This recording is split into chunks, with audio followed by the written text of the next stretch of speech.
Our first question today comes from Pakistan and comes from Awais Rao. Awais asks, can you differentiate between at times and sometimes? He writes, I consult dictionaries, and there I find that these words are synonyms, but there must be a difference between these two words. Could you help me understand what it is? Now, I think this is a fabulous question. It shows a real interest in the details of language, in those nuances which may seem to be very small, but which, at times, may prove to be significant. Here's a quick answer, and then I will give a more detailed answer. The quick answer is that although these two words are indeed very close synonyms, they are not exactly the same. My own ear, as both a reader and a poet, tells me that at times is slightly more forceful than sometimes. Say the word out loud, or words in the case of at times, and see what I mean. Go ahead and say it with me right now. At times. At times versus sometimes. Sometimes. See if you can hear or experience for yourself that at times, when we say that phrase, each word has more or less the same amount of weight or stress or accent. It's like if we were writing it just as far as the rhythm of the language is concerned, we would say bum bum at times. In the terminology of English prosody, meaning the study of the rhythms and sounds of poetry in English, we would call this a trochee. Now, you don't need to remember that term. All that term means is a poetic unit which has two beats to it, which each have a similar or almost the same level of greater stress. Bum bum at times. Now compare that to the sound of sometimes.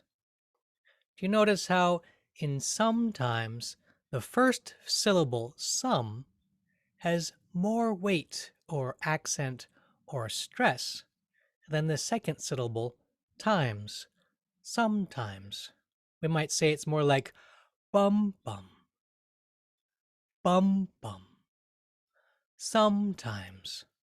Even though the word is the same, times, in the context of this particular word, this larger word sometimes, the some gets more weight. Now, there may be times when such a difference doesn't really matter, and you are free to use at times or sometimes as you so wish. However, there are certain contexts, in, for instance, more poetic writing, whether written in poetry or prose, or in, for example, dramatic writing, playwriting, when such a difference may indeed make a difference. For example, you could imagine a dialogue between two characters, and the first character says, "Do you worry about him?" And the second character says, "At times." Notice how the weight of the accents in "at times" could give the sense of, indeed, this character does worry about this other person. Contrast that with this imaginary mini dialogue. A character asks, "Do you worry about him?" And the other character responds, "Sometimes." Notice how the sing-song quality of sometimes might suggest uh, might suggest that they don't actually worry about them all that much. So, in those two different cases, those subtle but nonetheless significant differences suggest differences in a character's emotional state or a character's perception of a situation. By the way, it may be of interest to know that not all languages have accented and unaccented syllables, as does English. For example, one of the languages that I translate from and that I am a long term student of is the South Indian language of Tamil.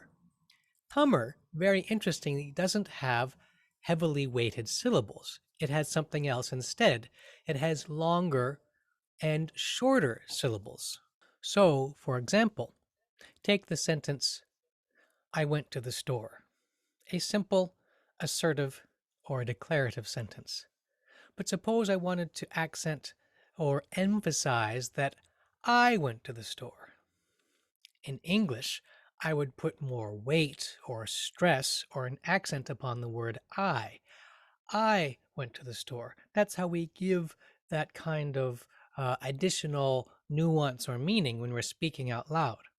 Now, if an English speaker is learning Tummer, they might think if I say the equivalent of I went to the store, na karekapone, they might think that to emphasize that I went to the store, they would have to say the word for I even louder, na karekapone.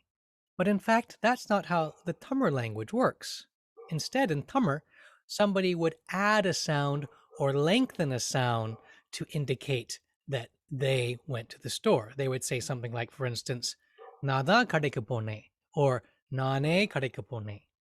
In both cases, that extra sound da or the extra sound a, by lengthening the sound, gives that same kind of emphasis. And in fact, there are many different languages that work. Some of them work in an accentual way. That's the fancy term for language with accented and unaccented syllables. Or in a quantitative way, which is the other fancy term for a language with shorter and longer syllables.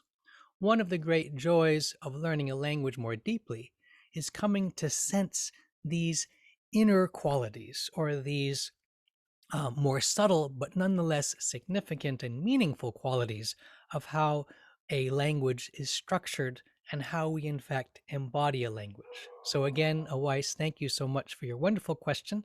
Please do let me know if you have any further questions or if that prompts any further thoughts, and I will look forward to being in touch with you.